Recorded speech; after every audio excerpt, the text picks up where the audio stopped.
Hello, What's Forest Focus as Nottingham Forest look to secure another notable win against a team currently competing in the Champions League in Aston Villa. We'll discuss that game in full. Plus, I've got a couple of questions for the panel and everyone watching or listening at home, taken from last night's members quiz that Fothers did for us. So have a go at that. We'll have that later on in the show. But general Villa chat and then quiz questions on the agenda today in the company of, first of all, Mikey Clark. Mikey, morning. How are you today? Morning. Really good. Thanks, Matt. How are you? I'm okay. I was saying to the chaps before we started recording, I think I either scratched my eye or got some dirt in my eye last night, and I've woken up with looking. It doesn't look so bad now, but I've been punched in the face in one eye. So it was, not the best. I'm really struggling. I've got some eye drops for it, so I'll either turn my camera off or intermittently wipe my eye and look like a slightly strange man. But yeah, have some patience with that, everyone. But looking forward to discussing this game. Also with us today is Duncan Barber, who you might remember did the really, really good podcast, audio only one, on what it's like to go to games at the City Ground that was so well received. So Duncan, good to have you with us. How are you doing? Good to be here. Thank you. Yeah, that was a lot of fun to make. And long-time listener to the show. And if anything, this is a good excuse to kind of Skype work for an hour. So nice to be here. Well, it's really good to have you with us. You can kick us off, Duncan, if you don't mind. Just how you're feeling about this Villa game, taking into the context, they're level with us on points in the table. Only goal difference separates us. Obviously, we're going extremely well. So how are you feeling about it? I feel good. I think Saturday late kickoff under the lights, the atmosphere should be really, really good. I think this is the kind of game that Forest have shown we can kind of thrive in, where the pressure is on the other team. It's a more established Premier League club, as we did against them last season, against Brighton, say, the year before, teams of this kind of caliber. And I think that, I'm sure we'll come on to all of this, but there are a few factors that weigh in our favour. The fact that they played in Leipzig in midweek, the fact that I think we would be well set up to exploit their high line. So, but they're a good team, Villa are a good team. Bit hit and miss this season, but on their day, they can beat anyone. So could go either way, but cautiously optimistic. Yeah, I mean, I'll put the league table up actually because it does show how tight it is. Just bear with me 1 second. I must admit, I didn't realise Villa were level with points on us until I started looking into this game, because it's so condensed for people who are listening, not watching. Obviously, we're fifth, 25 points. Villa 25 points in sixth. Then you go down to Fulham in 10th on 23 points. So it shows how tight it is at this stage of the season, perhaps unsurprisingly. So it does, I guess, Mikey, it does illustrate Villa are a very good team. And weirdly, for a Champions League team, I don't know if they're going slightly under the radar as well, because I thought they were doing worse than they are. So how are you feeling about this one? Yeah, they're a really, really good team. And I don't even think they've hit the top straps yet, to be honest, and they're comfortably sixth, same points as us, pretty much identical record as us, actually. So, and I don't think they've even been firing. I think the squad's been tested with Champions League. They're picking up one or two injuries, as you can tell, but they are an excellent, excellent team. The turnaround that he's done at that club since he took over from Gerrard is quite stark, actually, isn't it? I mean, I remember playing them. Did we draw? Was it the 1-1 when Dennis scored? Was that Gerrard's game? Yeah, Ashley Young scored a goal that he's never scored up until the other week, a 25-yarder. And they were a bit shambolic, if I'm honest. And I think he's shown his class as a coach and turned them around. And like I said, I'm not saying they're flying under the radar because they're sixth, but they've certainly not hit the heights that they did the previous season. So it's a really, really tough game for Forest. However, we're on a roll, aren't we? We're not fearing anybody at all. So they're going to be looking at us and thinking, oh, blimey, Nottingham Forest, they've been to Anfield and won, they've been to Man U and won. They're starting to turn their home form around. They're really well drilled, well organised. And they'll be looking at our threats and thinking probably what I'm thinking of them. Blimey, there's so many game winners, game changers in that team. And it all pans in for what's going to be, I think, an incredible game on Saturday night under the lights. Everybody's going to be up for it. Two teams, nothing to fear this season, pushing, not knowing what's possible. And I think they'll have a go at each other. I think there'll be goals. I think it'll be an excellent spectacle. And if they play that high line, blimey, it could be carnage. I'm sure we'll break it down in a minute, but nothing to fear for Forest. It's another good team that we've got. And then we've got Brentford with an incredible home record. And then we've got Tottenham, who put 4 past Man City. So it's just, they come thick and fast, don't they? But there's nothing to fear for Forest, nothing at all. Yeah, we'll get into highlights and around our lineups shortly, but Mikey's certainly right there when he says that. How much stock do you place then, Duncan, in Villa being in the Champions League? I mean, I did watch them, their game against Southampton, in part in preparation for this, in part because I've got Rodgers in FPL, and he was my only player playing in that kickoff time, I think. They looked not lethargic, a little bit leggy. I don't know. They didn't have the zip that I think they had last season. I've seen them a few times and felt that. How much stock do you think placing that European factor being potentially the reason behind that, if I'm right? Yeah, I would put some. I mean, you can see it was the same with Newcastle the year before, right? They were absolutely flying the year that they qualified for the Champions League. And then these teams, they might have an amazing first 11 that can get them there, but they just don't have the strength and depth of the top six, the regulars in the Champions League. And you can see that a bit with Villa this season. So obviously they got a great result away at Leipzig in midweek, but I had a little look at their Champions League fixtures before that this season and how they've done afterwards. They've only won one game in the Prem after a Champions League fixture, and that was in September against Wolves. And obviously Wolves are doing terribly, particularly then. Since then, they've drawn 2 and they've actually lost 2 in terms of their Premiership games that come after a Champions League match. So I think you can see it has stretched them a lot.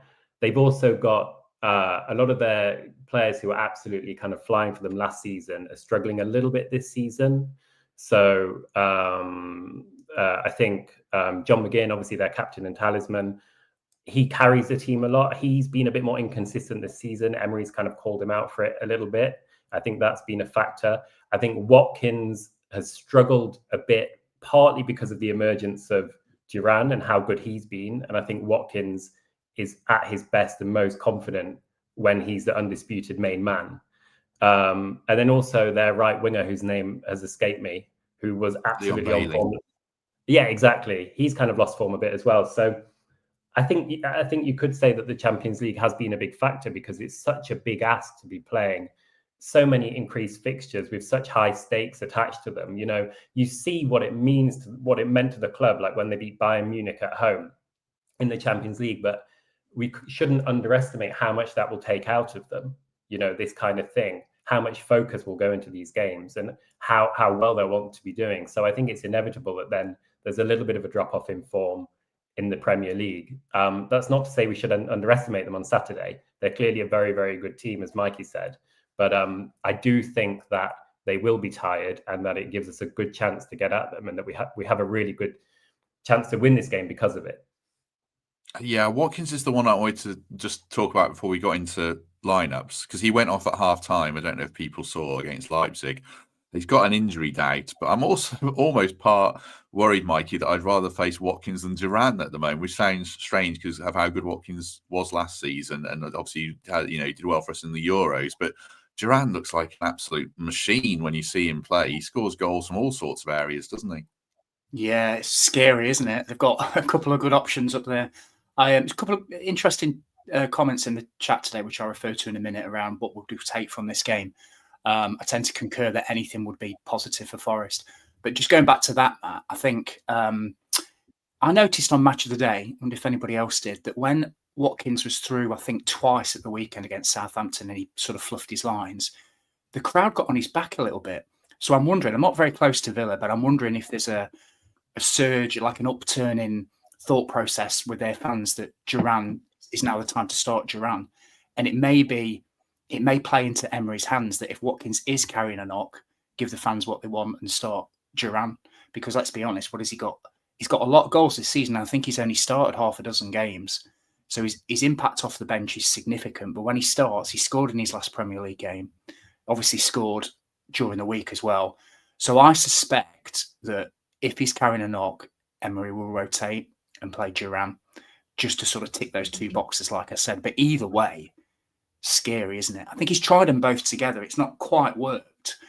But when you've got that firepower that they've got, and they'll be thankful that they turned down those bids from Chelsea and a few others and signed him to a new contract because he looks the real deal. But either way, we've got two centre-backs who are magnificent.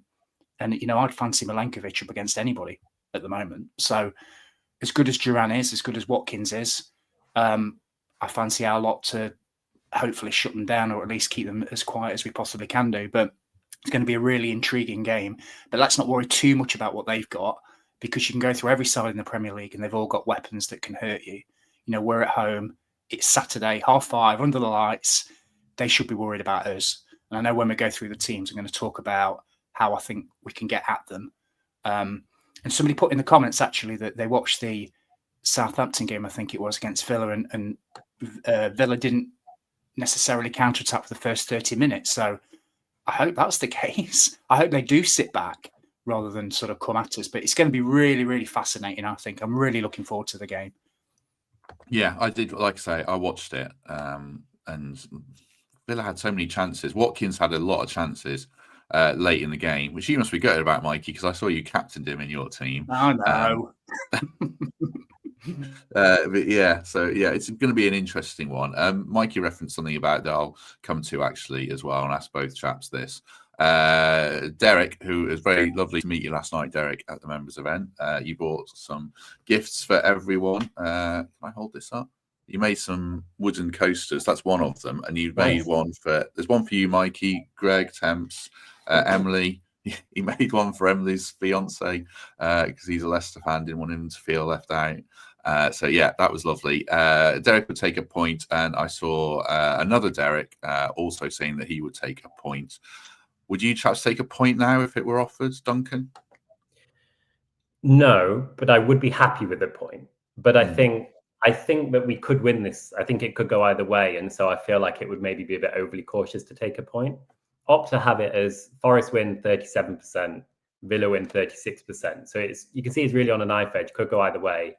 But you want to see that win at home, don't you? You want to see that win, missed rolling in from the Trent under the lights. So I'm not going to take a point, but I would be happy if we got one. What about you, Mikey? I would, and it's not me being negative or going back to my old pragmatic ways, but I think a point keeps that accumulation of obviously points going for us. If we can get some sort of unbeaten run over Christmas, that'd be fantastic. But it also stops them winning. And I think that's the mindset that I always have. You know, it's not only about getting yourself a point. If you stop all the teams winning, they stop getting ground on you as well. So I think a point against a team which I kind of fancy for top 4 this season, I don't think you can grumble at that at all. But I've just got this feeling it's just going to be one of them nights at the City Ground. I don't know what it is. I said on Monday, didn't I, when I was with Fletch, that I had a feeling we'd win one of the 2 Manchester games, and I just couldn't pinpoint which one it would be. It was obviously Saturday. I've got this feeling about the Villa game that it's going to be quite special. And, you know, we've played them twice at home since we got promoted, and we drew and we won. So they haven't beat us at the City Ground since we went up, and I think that's going to continue. So I'm a bit like Duncan. I would be absolutely fine with the point and be happy with the point, but I've just got a feeling we're going to nick it. My mindset's the same as Duncan's, really. And I think we've all sort of said the same thing. If we get a point from this, I wouldn't be gutted at all, depending on the context, you know, if we're winning with 3 seconds to go and all that kind of stuff. But I think a point's a really good result for that. It would keep us nicely on track. I mean, the Greg Mitchell European Dream is on screen. If you're on iTunes and Spotify, you can see we're nicely on course to finish in the top 7 still, with some very tricky games to come. So I think a point is a good result here. Probably a point from each of the next 3 games is a decent result, I would say. But we'll get into those more in the days to come. Right, just a word for the Trent navigation. You might have seen or heard the interview with Paul McGregor yesterday. It's been really well received, really interesting, a bit off the beaten track. Once we stopped talking about Forest and got into music and other stuff. Well, he got into music. I sat there and listened and thought, who is that band? I've never heard of them. But it was very well received, so do check it out. And obviously I'm saying this because his band, The Upper Body, is playing straight after the Villa game. Free entry at the Trent Navigation. Should be really good. So do get down to that one if you can. And I ate at the Nav last night, and I will again recommend the food. I had a very lovely pie, chips and mushy peas, and I saw people eating pizzas as well, and it was all all went down very well. So thanks to Nav for their support as ever. Right, let's get into our lineups. What did you have in your pie? Sorry. What did I have in my pie? Yeah. It was steak and ale. It was lovely. I do always like the bit about pizza, what everyone has on their pizza, so quite interesting. Well, what you had. Yeah, now we've got the blinds advert. Everyone's going to be asked if they've got blinds or curtains, I think, for a while. That's the thing. Okay, here. Would you have mushy peas or normal peas, Duncan? Just quickly. Oh, mushy. With a pie. Mushy. Would you put vinegar on that as well? If it were there, yeah, definitely. I like Yeah. vinegar on mushy peas. I live right next to Goose Fair, so when I was a kid, we'd always go down when it was on and just get mushy peas just with vinegar on as like a lunch every day, which probably wasn't the healthiest, but yeah, I got a soft spot for mushy peas with vinegar. Yeah, me too. And I put vinegar on my pie as well. I think that tipped it over the edge to mean a top quality dinner. Right, let's get into our lineups. Unless Mikey wants to chip in on mushy peas and vinegar. All I was going to vinegar on your pie. Come on. No, all I was going to say is Gravy. Yeah, gravy. When we moved down from Hartlepool, me and Lindsay back to Nottingham, I kept telling her that I was going to take her to Goose Fair so she could have mushy peas and mint sauce. And we still haven't managed to get there. But mushy peas and mint sauce is it's the cold football weather, isn't it? When you go to a non-league ground and you have that, or you go to a fair. But yeah, I'm all for that. I put Ollie's comment on the screen there about mushy peas and mint sauce. Greg Oram, who lives down south, loads of vinegar and liquor. Do you live London way now, Duncan? I do now, yeah. Grew up by Goose Fair, but I'm in London now, yeah. So I've got my London branch badge on, representing the fan from London today. What is liquor on pie? I know it's a thing you have with jelly deals and stuff in these London pie and mash shops. Do you know what liquor is? It's a traditional gravy. Is that the one that's parsley sauce? I might be getting that. Oh yeah. Yeah, it might be. Yeah. Oh, as always happens, we've gone completely off on tangent. Parsley based. Thank you, Greg. You were correct, Duncan. Big mug of Bovril. I really don't like Bovril. Sorry. Sorry, Simon. Everyone's chipping in with what this is. We should get back to football. Right. Bear with me one sec. I'll put. So actually, Duncan and Mikey's team is exactly the same, and mine's pretty similar, which is probably symptomatic of, generally how well we're doing. So I'll read it out and then ask each of the chaps about it. Just bear in mind, everyone, obviously, that Alex Moreno can't play in this game because he's on loan from Villa. Right, Sells in goal, Aina, Milenkovic, Murillo, and Nico Williams, Yates and Anderson in midfield. Then both chaps have got Elanga in for Jota, Gibbs White, and Hudson-Odoi in for Chris Wood. Duncan, do you want to talk us through your thinking? I imagine there's people who are going to be saying, why have you put Elanga back in? So what's your thinking in general, and then on him? I imagine I'll be getting some pelters for dropping Jota Silva, but in my mind, I'm not dropping him. I'm more starting Elanga. I just think with Villa's high line, Elanga's pace could be absolutely crucial. Like, Villa are at their weakest on the counter-attack. So, for example, their corners will be something to keep an eye on Saturday, because I think Forest, Villa and Arsenal have scored the most headed goals on 6 each. Villa are very good at set pieces. Emery has them well drilled. They try out lots of little different routines to catch you unaware. So we'll need to be very, very switched on from their set pieces and corners. But they're also vulnerable from them. So they let in a goal from one of their own corners against Palace recently. They let in a goal from one of their own corners against Liverpool. And I just think with Elanga's pace to exploit their high line could be crucial. And I had to Google this, but he's still only 22. I know he's not been on top form recently, but you don't just become a bad player overnight. And I think he's clearly a confidence player you can see it. He's so good in spells. And I think this could be a really good game to play him, not just because it will be a way at exploiting Villa's weakness, but also because it could be an opportunity to play him back into form and see some of that form we were seeing from him more last season. My only other one that maybe, well, not contentious, but like the centre mid pairing, I just think having Gibbs White and Anderson on the pitch at the same time, the more we can do that, the better. And I think we saw at Man United that it can work. And that, that was a way against, I know they're not as good as they were, but it's still a hard place to go and play Old Trafford. And I think one thing that hasn't been brilliant this season is we are still at the bottom of the possession-based stats. And I think if we want to really grow into this place in the table that we're in now and kind of own it and become a regular member of it, then I think we need to be a little bit better at keeping the ball. And I think he's just got that extra bit of quality, like some of the moments against Man U where he'll bring it down under pressure or turn away from a few players and find a pass. I think he brings that to the team that some of the other, if you have two more defensive centre mids, you don't get that as much. So they were my two decisions, I think, that maybe your team's different, Matt. I'm not sure. No, very good. Well argued. I like the rationale, and I certainly agree with what you're saying about Gibbs White and Anderson. As Matt says, 200 plus people watching, 230. So do us a favour and hit like if you haven't already. That would be very much appreciated. Mikey, just before I throw it to you, on Elanga, Ollie says about, rapid, good set pieces, but like him to be more aggressive. And Derek says we've got to, get it in behind and not play into feet if we're going to use Langer, which is all fair comment, I think. So, Mikey, what's your thinking on the same change and that team in general?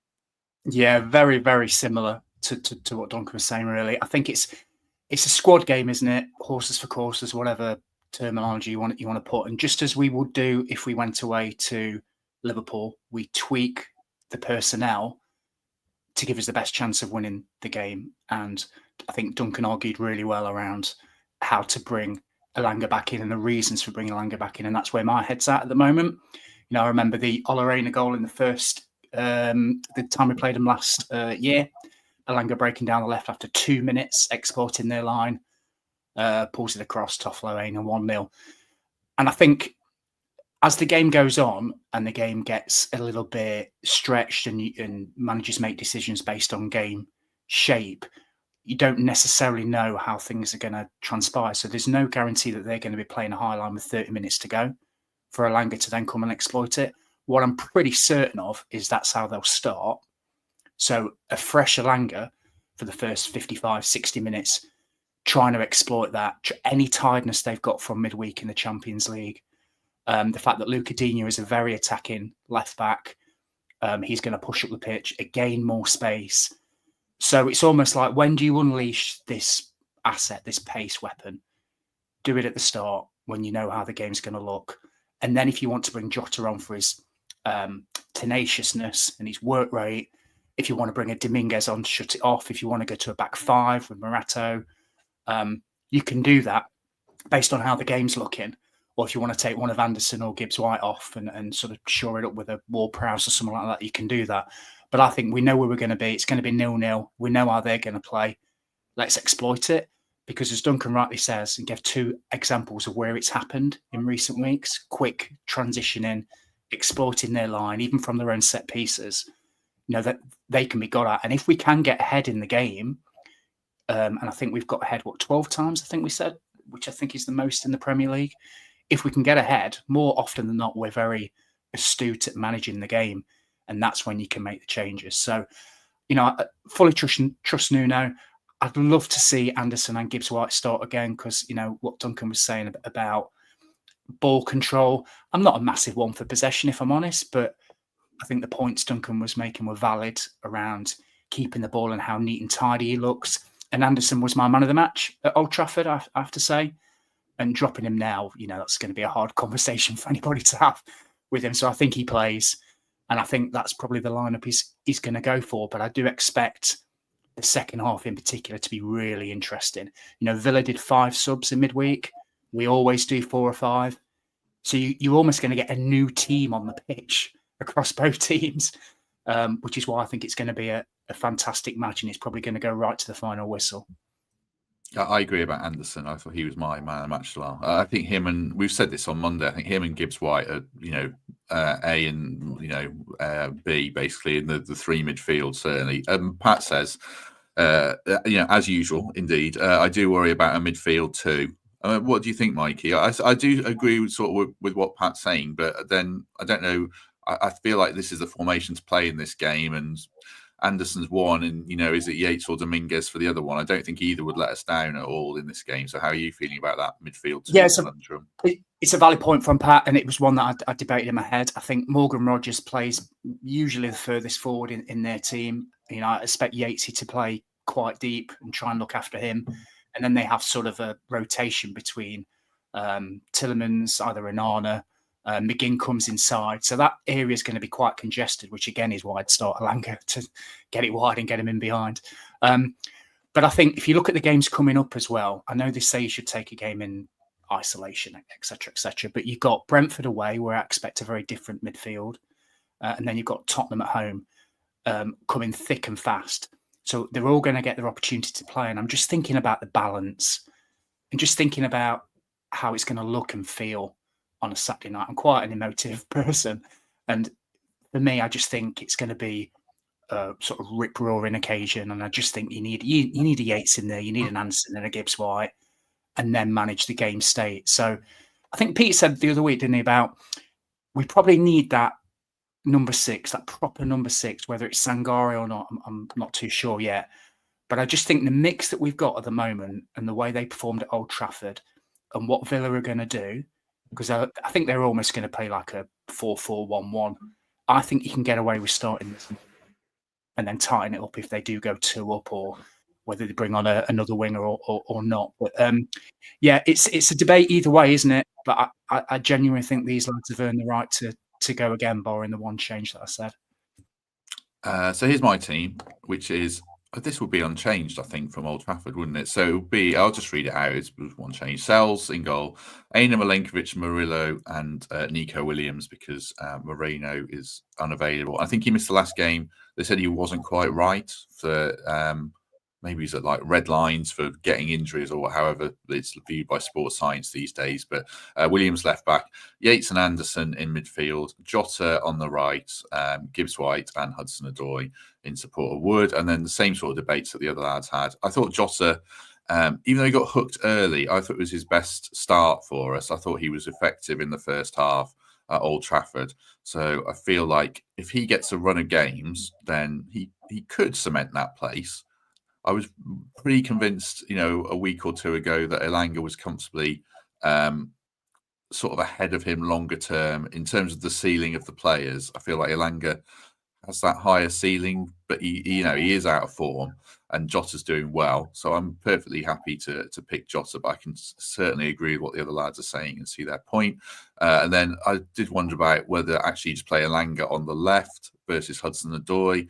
Like the matchup with Matty Cash and a winger is quite interesting. It is Matty Cash a top Premier League right back defensively? I'm not sure he is. He's good going forwards. So that was an interesting debate. I just have a feeling that Hudson-Odoi is quite a good matchup via Matty Cash and can create and get inside and get that shot away that he loves. So we'll see, because I don't think they'll double up on Hudson-Odoi. I think they'll come and have a go. So I feel like it might be a decent one for Hudson-Odoi. And then it was Yates or Dominguez. It was interesting on Yates. I mean, the most scrutinised Forest player since maybe, I don't know, Ben Osborne or something like that, he feels like. I put a clip out on TikTok because, that's how I roll. And it was discussing Ryan Yates. It was with Kel saying we need a top quality number 6, really. And the comments on it were really defensive of Yates, saying, he's a really good player.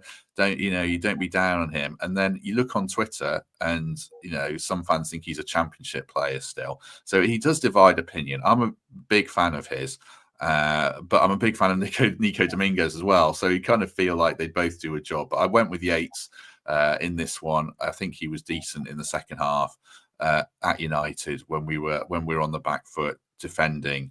And I think, it's that kind of game against Villa where we're going to have to be resolute again, like Mikey says. Maybe we're 1-0 up and we're trying to shut the game down and manage it.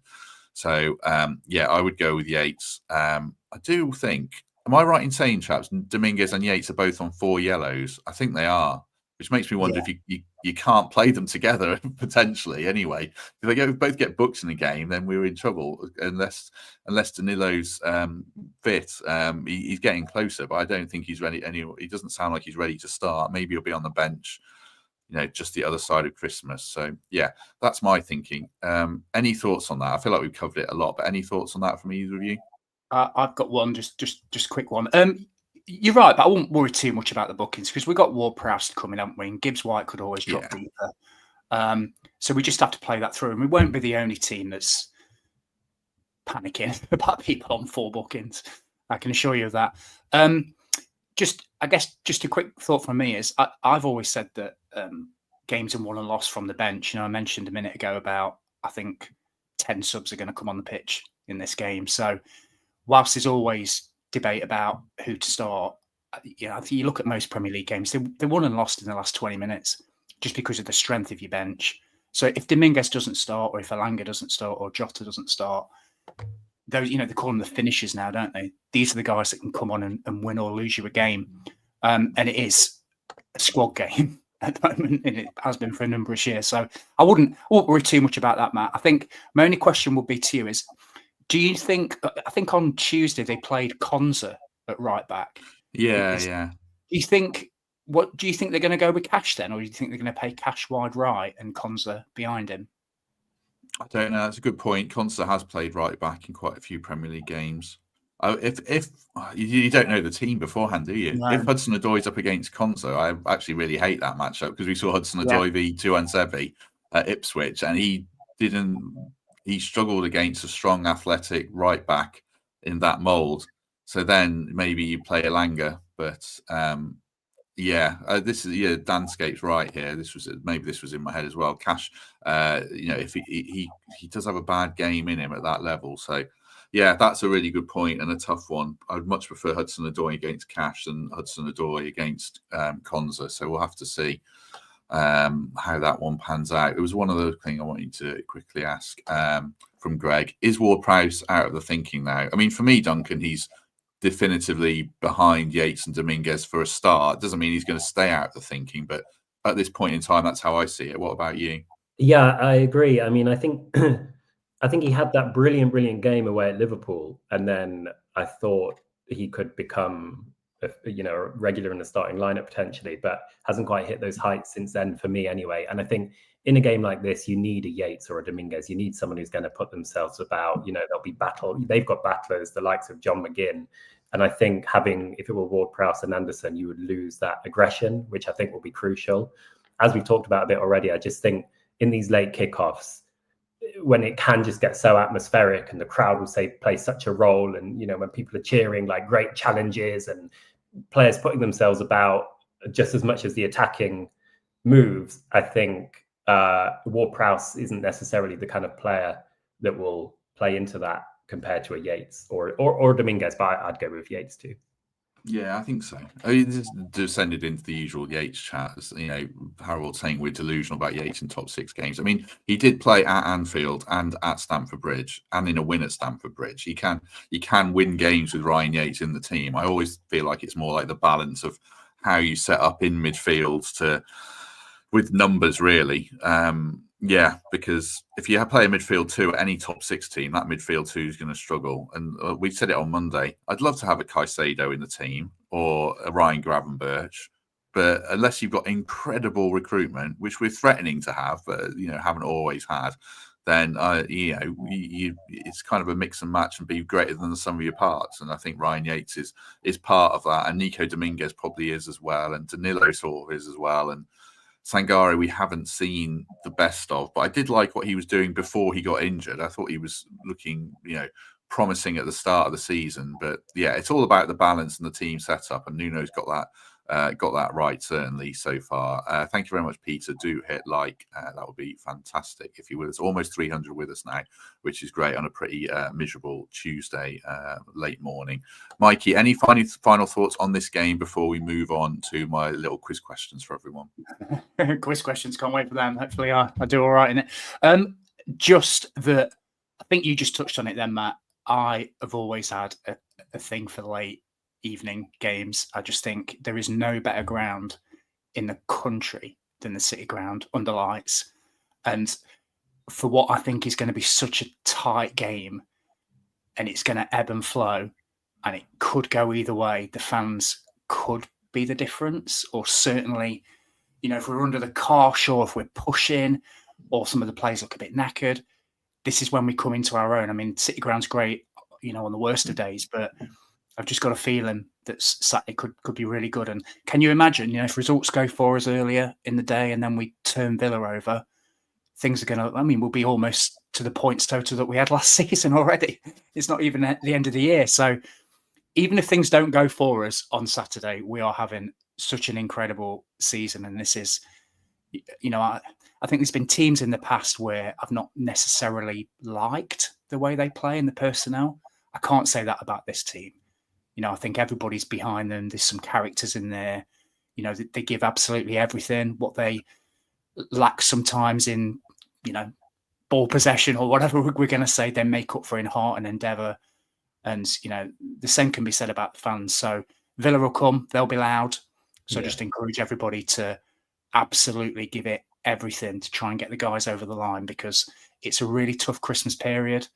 And if we come out the back of it with, I don't know, these next 4 games, maybe 6-7 points, that will be incredible and set us up for what could be an amazing 2025. So, yeah, really, really positive. I'm just really looking forward to it. I can't wait.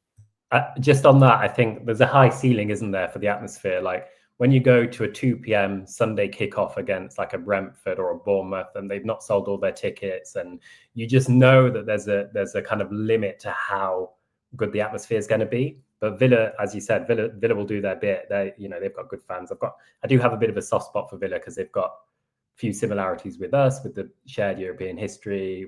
They've also got a good grand old ground that can truly get going. And also they've got, they're one of the few other clubs with a unique surname. So, they're quite, also they're Midland. So there's a few kind of relatable things, but they're far enough away to not hate them as a rival like Derby or Leicester. Anyway, I'll stop raving about Villa now. I am a Forest fan. No, rave about it makes it better when we beat them, hopefully. Makes it feel even more impressive. Right. Just before, like I said, I've got 3 quick quiz questions before we wrap up a slightly shorter podcast than normal. I say that will probably stretch to 50 minutes because it always does. But thanks very much to Ben Sales and Home Move Estate Agents for their backing. If you're looking to buy a house, then do check out the link in the description. Or if you're selling, obviously, they are the people for you. 5-star rated on Google, wonderful service. And Ben is, of course, a big Forest fan, a season ticket holder as well. So always great to support a local business run by a fellow Red. Right. So let's go into these quiz questions. I'll just restore the normal background first. Bear with me. So, Fathers did the quiz last night. 3 questions. Lots of questions. It was really hard. I picked out 3 of them. I'll ask the chaps, and do feel free to join in the comment section. These 3 are all from this century, certainly. So, are you ready, chaps? So, I'm going to read out 4 teams that this player played for in sequence before, in this case, the first one before they signed for Forest. So you have to name the player and do play along in the chat. So the 4 teams are Charlton, Sunderland, Blackpool, Forest. Can you think who that player would be if you're looking at their Wikipedia page? Charlton, Sunderland, Blackpool, Forest. Played for those clubs in order. When you said Charlton and Sunderland, my mind jumped to Andy Reid, but no. Blackpool. Mikey, any guess from you? If you're at the quiz last night, don't put the right answer in. Charlton, Sunderland, Blackpool. Who have we bought from Blackpool? Josh Bowler. Did he play for Blackpool? It's not him, is it? So Charlton, Sunderland, Blackpool, Forest. Charlton, Sunderland, Blackpool. So Duncan's had a guess. Do you want to have a guess? David Vaughan, maybe? Did he come from Blackpool? No. Greg said David Vaughan in the chat. So, yeah, I'll give the answer. Duncan got it right. It was Andy Reid for his second spell. Oh, I forgot he was at Blackpool. Okay. We signed him from Blackpool, yeah. Yeah. Oh, that is a trick question, that is. That's hard. So, yeah. I'll ask the next question. We've got one more like that and then a final one to finish. So the next sequence of clubs, it goes from starting at Forest to Newcastle to Wigan to QPR. Forest, Newcastle, Wigan, QPR. So can you name the player and anyone in the chat who's listening along? I feel like we've sold a lot of players to Newcastle.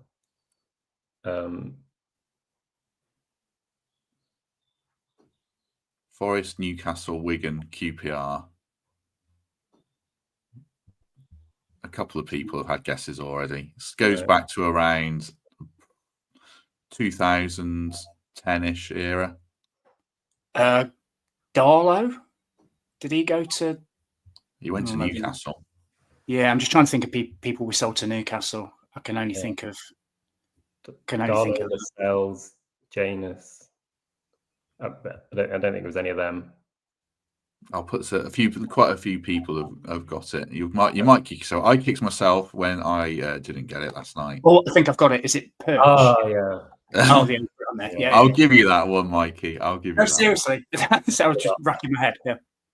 So it was James Perch. Yeah, it was James Perch. Right. The last question that Fodders did. Now, this was really tricky, I thought. So there was a round on top scorers for each season of the 2010s.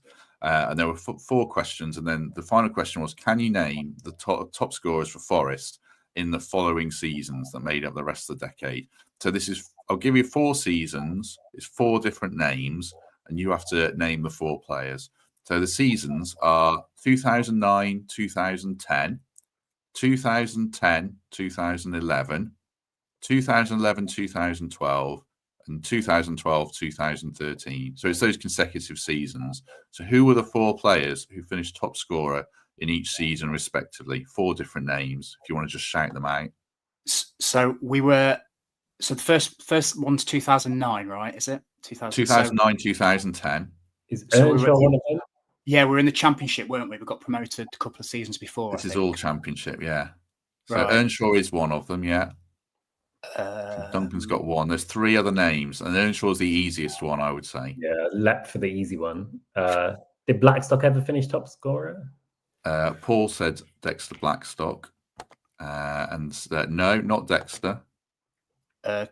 Tudgay, was he there? He was, but no, not him. No. Not strikers. They're not strikers. Oh, actually, I tell a lie. One of them's a striker. Well, one is a striker of the other 3.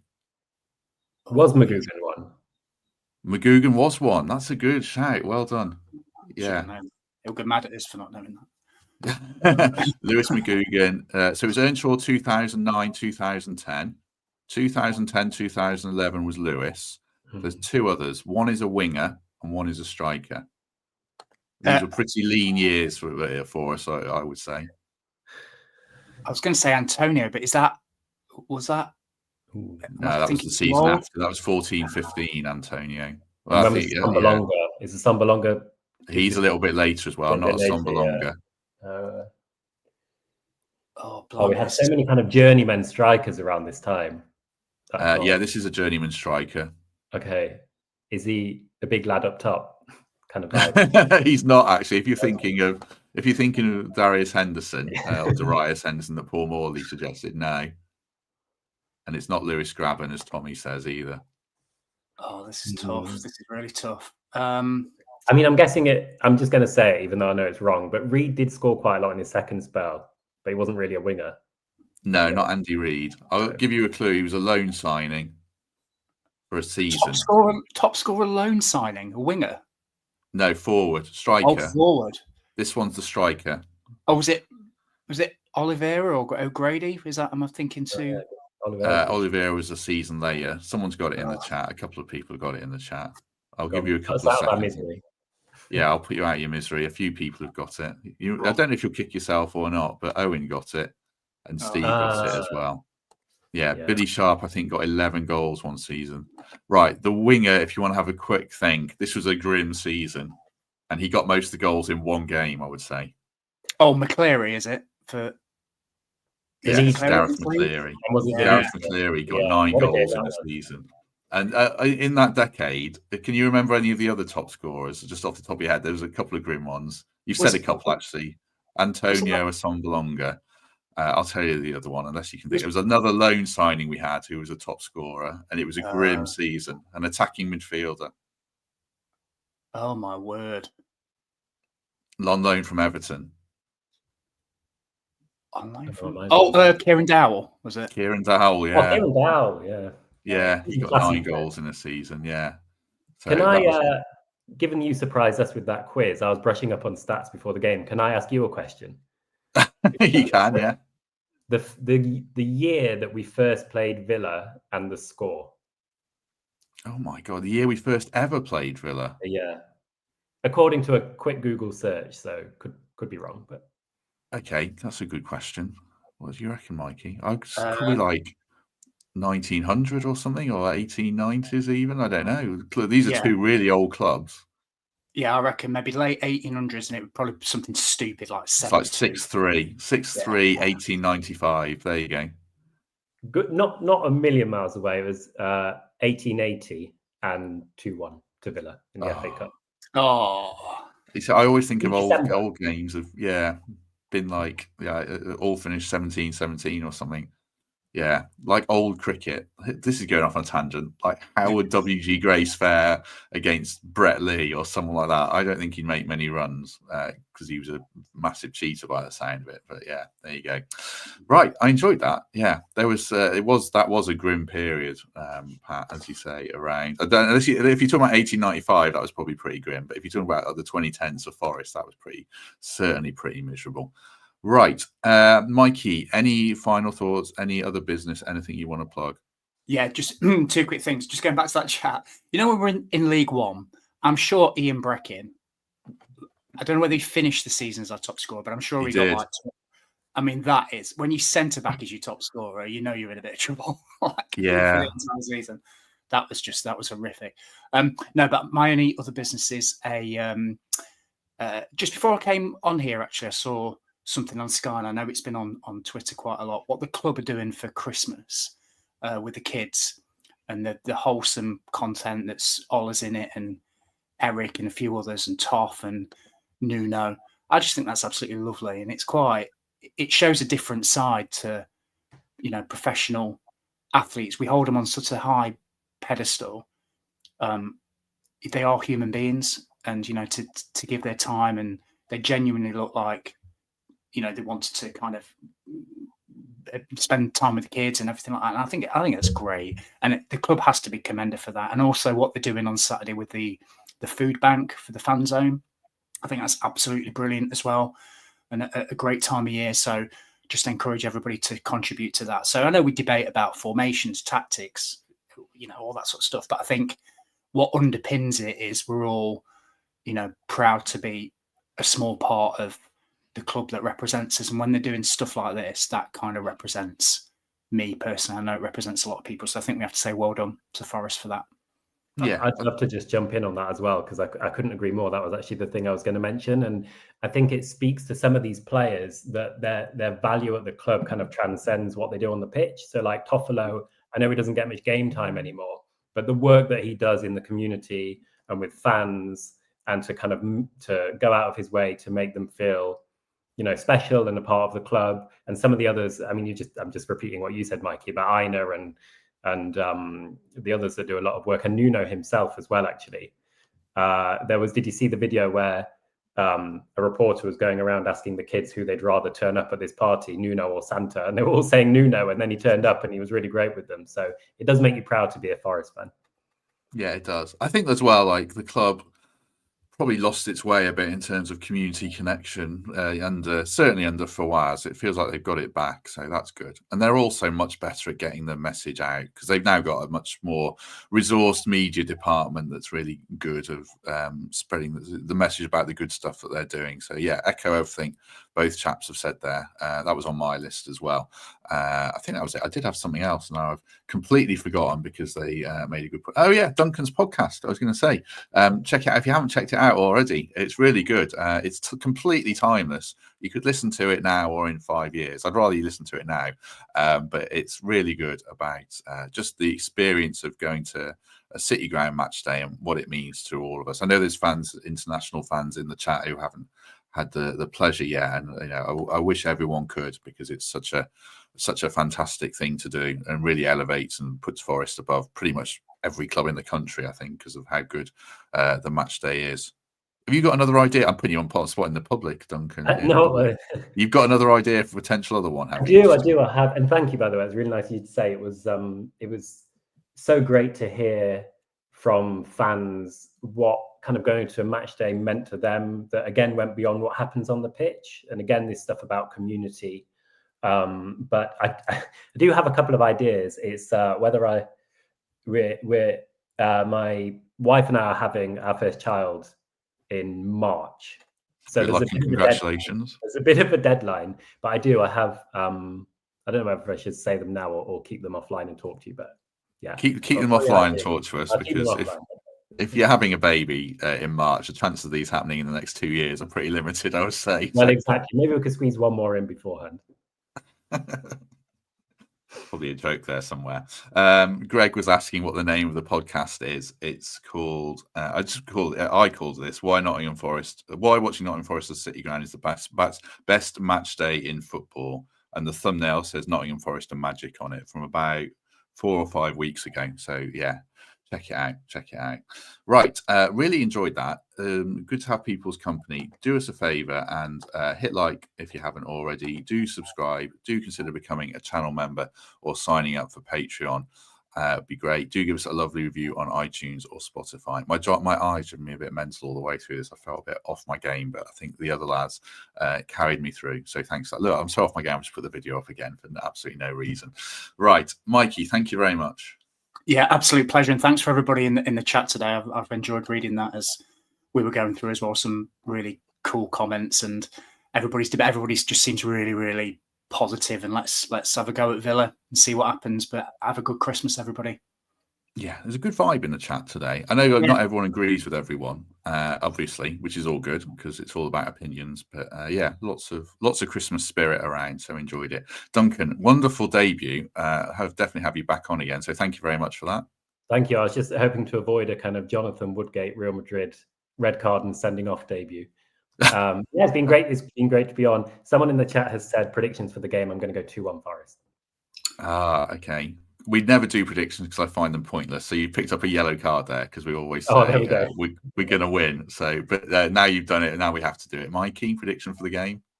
I'm going to go 3-2 Forest. I think it's going to be mad, but really exciting. I will go 1-1. Just as I don't know if that's miserable or realist or what, but I'll say 1-1, and I think that's a good result as well. If that's how it pans out, 1-1, a slightly chaotic 1-1 like Mikey. It won't be a boring 1-1. But yeah, looking forward to it. Should be a good game. We'll be back tomorrow with Steve Farmer, our regular Villa fan correspondent. I haven't spoken to him yet. I think he's just recovering from his hangover after going to Leipzig. So hopefully he's compos mentis by tomorrow morning. But I'll ask him all about Europe and how that's impacting on things.